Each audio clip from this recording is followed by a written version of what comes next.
Everyone, আশা করি তোমরা সকলে খুব ভালো আছো। আর আমিও কিন্তু তোমাদের ভালোবাসা আর ঠাকুরের কৃপায় অনেক ভালো আছি। আর আজকে আমরা মা মেয়ে কিন্তু ভীষণ খুশি। তার কারণ হচ্ছে আজকে আমরা আমাদের খুব শখের একটা জিনিস বাড়িতে নিয়ে আসতে চলেছি। আশা করি টাইটেল, থাম্বনেল আর ইন্ট্রো দেখে তোমরা বুঝেই গেছো জিনিসটি কি। হ্যাঁ, এই জিনিসটি কেনার জন্যই কিন্তু আমরা অনেক দিন থেকে চিন্তা ভাবনা করছিলাম, কিন্তু হয়ে উঠছিল না। তবে জিনিসটি কিন্তু ভীষণ শখের। এতদিন ধরে যেটা স্বপ্নই ছিল, আজকে সেটা পূরণ করতে যাচ্ছি। সেই কারণে আনন্দটা কিন্তু অনেক বেশি ছিল। তবে শীতকাতুরে হওয়ায় এটা আমার খুব প্রয়োজনীয় জিনিস ছিল না, কিন্তু মামা আর তার পাপা একটুও গরম সহ্য না করতে পারায় এটা কিন্তু তাদের ভীষণ প্রয়োজনীয় একটা জিনিস ছিল। এখন আমিও মামা আর তার পাপার সাথে থাকতে থাকতে কেন জানি না গরম একটুও সহ্য করতে পারি না। বিশেষ করে সি সেকশন ডেলিভারির পরে কেন জানি না এখন ঠান্ডাটা প্রচুর পরিমাণে কম লাগে আর গরমটা প্রচুর পরিমাণে বেশি লাগে। তো যদি কারোর সাথে এটা হয়ে থাকে আমাকে অবশ্যই কমেন্ট করে জানাবে। প্রয়োজনের থেকেও বড় হলো এটা কিন্তু আমার অনেক দিনের শখ যে আমাদের ঘরেও একটা এসি লাগানো থাকবে। তবে এসির হাওয়া তো অনেক জায়গায় খেয়েছি, মন্দ লাগে না, বেশ ভালোই লাগে। আর যে পরিমাণে গরম বাড়ছে প্রত্যেক বছর, প্রায় 50 ডিগ্রি অবধি ছুঁই গরম চলে যাচ্ছে। এবছর শুনেছি আরও নাকি বেশি গরম পড়বে।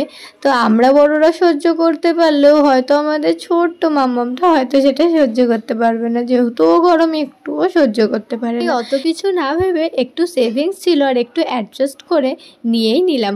অনেক দিনের ইচ্ছেও ছিল, সেই কারণে কিন্তু আমরা চলে গেছিলাম বিকেলবেলা। রেডি হয়ে, বিকেল নয় সন্ধ্যা গড়িয়ে গেছিলো প্রায়। অজয় কিন্তু আগে থেকে সেই সমস্ত কিছু দাম এবং ডিটেলস জেনে গেছিল, সেই মতোই কিন্তু টাকা আনা হয়েছিল। এখানে কিছু কাগজপত্রের কাজ বাকি ছিল, সেগুলোই মামামের পাপা করছিল। আর এখানের কাজ কমপ্লিট হয়ে গেলে আমাদের এর মেন দোকানে যেতে হবে বিল পেমেন্ট করতে। যদিও বেশি দূরে নয়, পাশেই ছিল দোকানটি। সেখানে গিয়ে বিল পেমেন্ট করার সময় টাকাগুলো দিতে হচ্ছিল। তো চলো তোমাদেরকে আমাদের আরও একটি শখ পূরণে সাক্ষী রাখা যাক।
তো ফাইনালি আমরা যেটার জন্য অপেক্ষা করছিলাম অধীর আগ্রহে, সেটা কিন্তু আমাদের বাড়িতে চলে এসছে।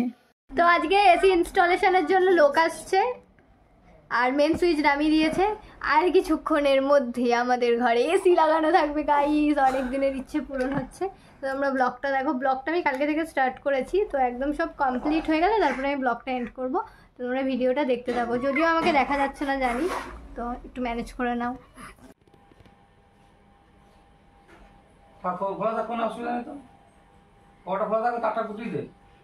কখন বলেছে আসবে, এখনো আসতে পারেনি। 5 hours later.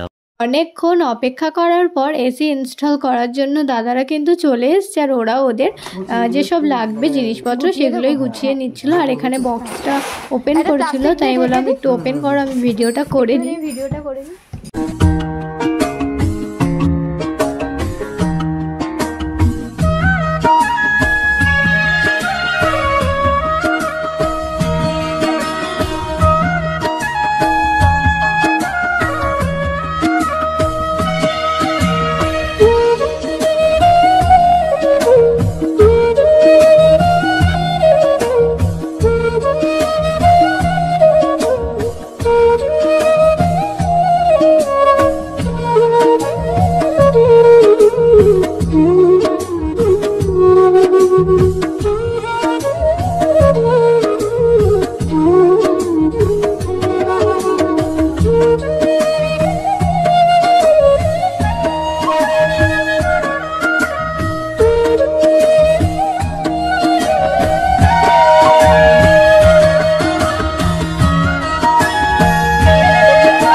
দাদারা ফোন করেছিল আসবে বলে সেই দুপুরের দিকে, আর দাদারা আস্তে আস্তে সন্ধে পার করে ফেলেছে।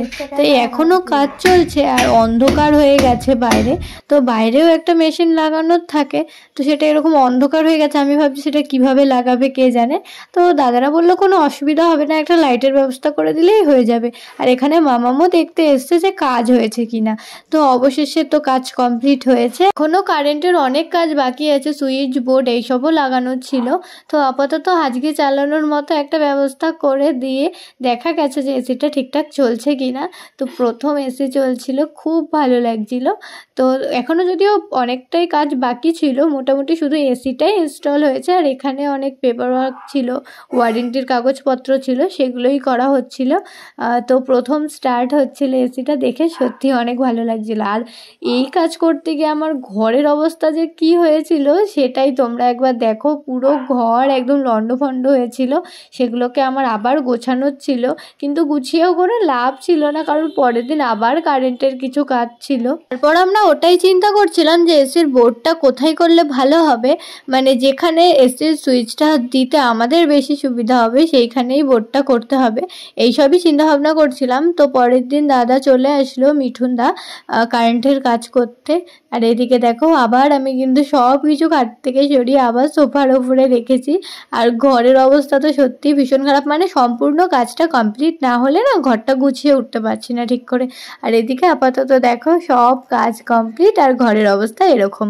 তো এই দেখো আমরা এখান দিয়ে একদম খাটের কর্নারে এসির বোর্ডটা বসিয়ে নিয়েছি। তো এই ছিল আজকের ব্লগ, তোমাদের সাথে আমার আরও একটি শখ পূরণের গল্প শেয়ার করলাম। তো ভিডিওটি কেমন লাগলো অবশ্যই কমেন্ট করে জানাবে, আর অবশ্যই চ্যানেলটি সাবস্ক্রাইব করে দেবে। ভিডিওটি শেষ পর্যন্ত দেখার জন্য তোমাদের সকলকে অসংখ্য ধন্যবাদ। আর এই ভিডিওটি আমি এখানেই এন্ড করছি, দেখা হবে খুব তাড়াতাড়ি নেক্সট ভিডিওর সাথে। ততক্ষণের জন্য তোমরা সকলে সুস্থ থেকো, ভালো থেকো। তো এখনকার মতো টাটা।